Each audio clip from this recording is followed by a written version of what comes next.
Here I am at the Chester Arts Centre in Chester, Nova Scotia, speaking with Mieke Martin, ceramic artist at her Retrospective exhibition. Congratulations, Mieke. Thank you, Lisa. So tell me, here you are having a retrospective. How does that feel? Well, it's a little bit nerve-wracking, but now that the show is set up and came together quite beautifully, I'm very happy with it. It looks gorgeous. What a wonderful space this is. It sure is, yes.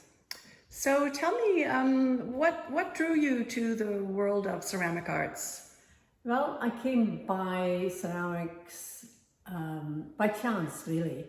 It was at a time in my life that there was some changes being made, and I had been working with a company for about over 20 years.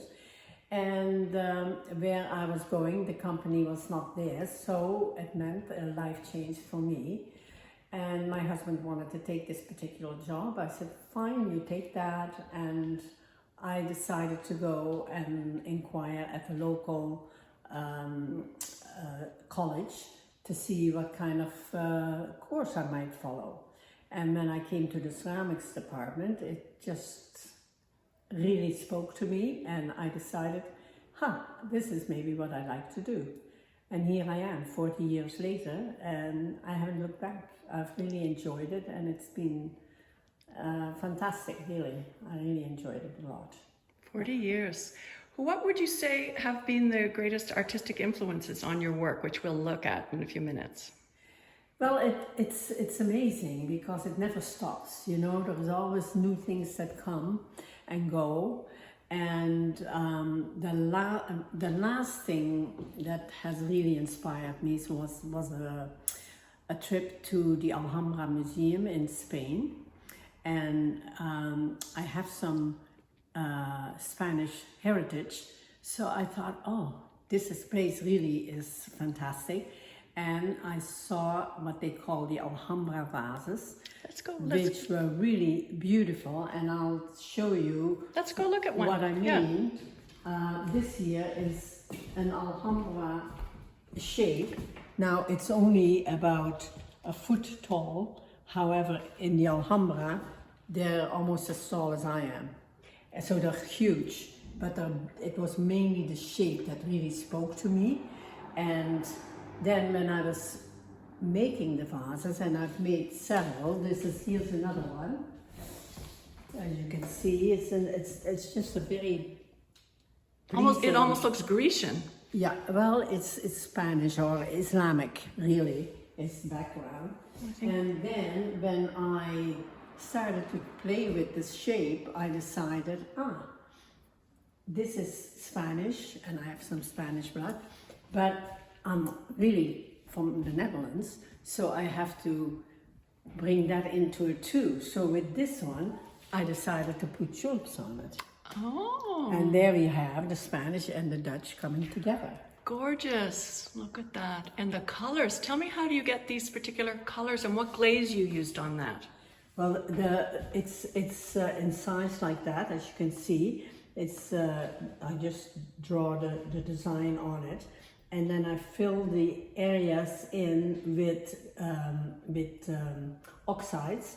Iron is used often, and cobalt, and a mixture of those will give you different hues. So that's what you get there. And then this glaze is, it's a transparent glaze, but it again has quite a bit of iron in it. It's called chimo, and it's actually a Japanese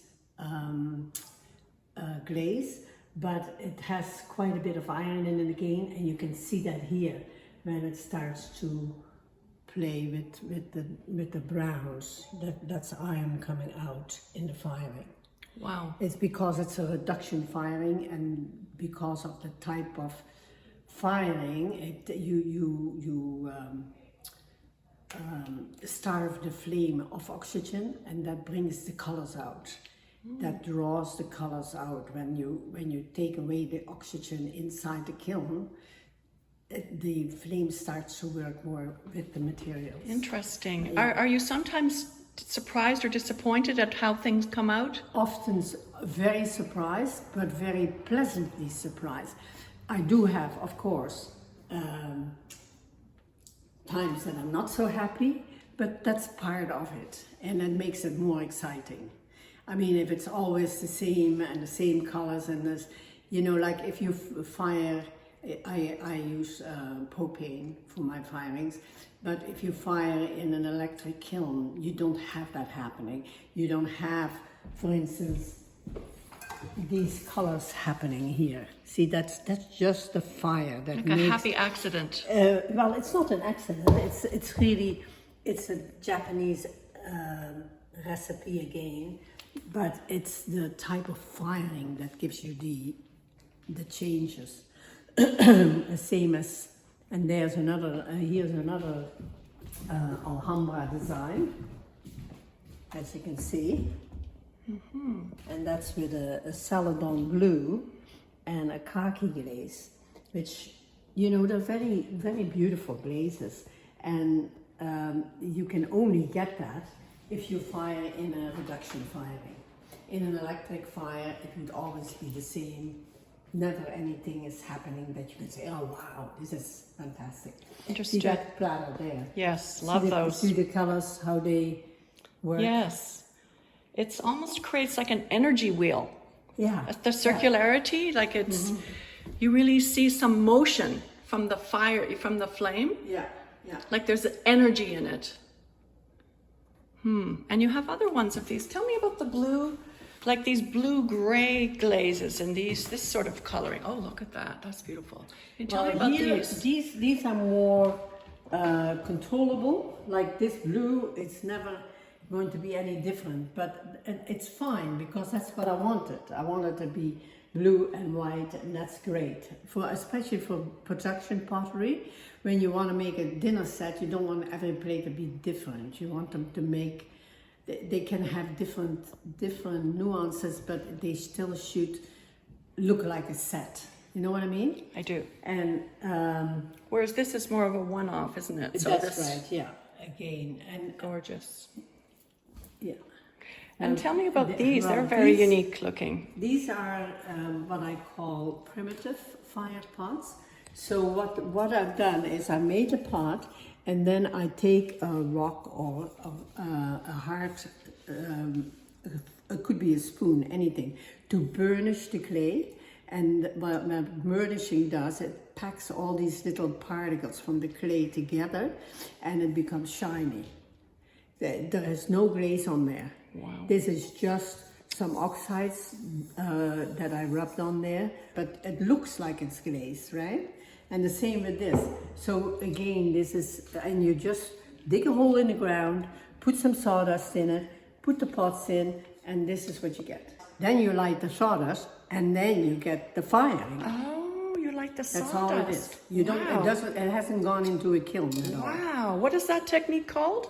It's called primitive firing. That's how people in Africa used to fire things. Wow, wow. Yeah. And tell me about this exotic animal series, these pots. Well, when I went on a trip to Kenya, or Africa, and when I came back, of course, the country or the countries in Africa, they have so much to tell us and show us, and old arts and so on. And so when I came back, I was just full of things I wanted to give a try, and I made a series of jars with the different animals: cheetah, zebra, crocodile.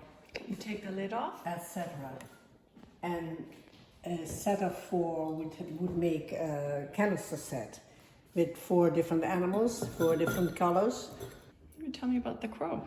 Well, the crow was made by me for a person that liked crows, and that's how it happened.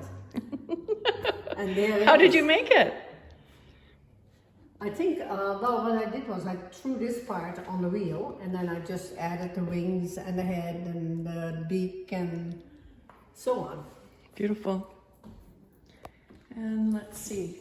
Let me ask you, here you are after a 40-year career. I mean, what's next? I know you've moved into the city, you've given up your studio. Where are you now with your pottery practice? Well, I think I don't have a studio any longer. So I'm living in an apartment in Halifax. And the next thing is to find a way to still keep my hands busy. So I've decided I will apply to the school system. There's a program called Arts in the Classroom, and I'm hoping to teach little children how to play with clay. And that's my future. Wonderful.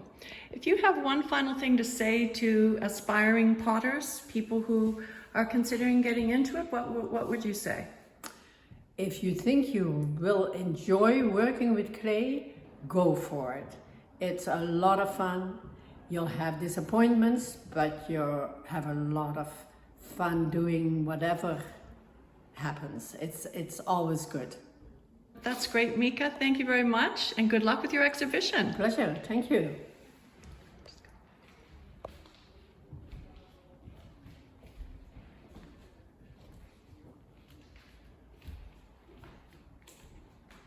Beautiful. There's pots, plates. And what is this? A raku box.